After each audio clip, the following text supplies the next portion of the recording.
उधर जम्मू के मीरा साहिब इलाके में कार हादसे में 3 अफराद जाम बहक हो गए हैं। पुलिस जराये के मुताबिक यह हादसा देर रात मरलिया डाक बंगले के पास पेश आया है। तेज रफ्तार कार के नहर में गिरने से 3 लोगों की मौत हुई है, जबकि कार में सवार एक बच्ची अभी भी लापता है। खबरों के मुताबिक कार में 8 अफराद सवार थे, जिनमें से 4 लोगों की मकामी लोगों की मदद से उनको बचा लिया गया। मैनुकीन तीनों ही अफराद का ताल्लुक एक ही खानदान से था। हादसे की इत्तला मिलते ही मुतासरीन के घर में मातम छाया हुआ है। बच्चे की तलाश के लिए माहिरीन की मदद ली जा रही है, लेकिन अब तक उसका कोई सुराग नहीं लग पाया है।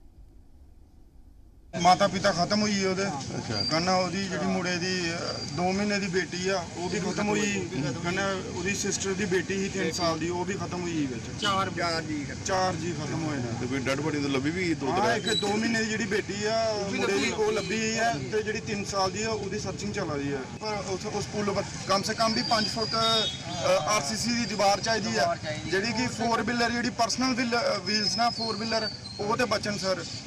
इत्थे किन्ने इंसीडेंट हुई ना सर, किन्नी फैमिलियां बर्बाद हुई ना। अज राती कल राती साढ़ी 4 फैमिली मैंबर साढ़े खत्म हुई ना। अगर इत्थे दीवार होंदी तो कुछ ना कुछ तो होंदा, चलो गड्डी टुटदी, इंसान तो बचते ना।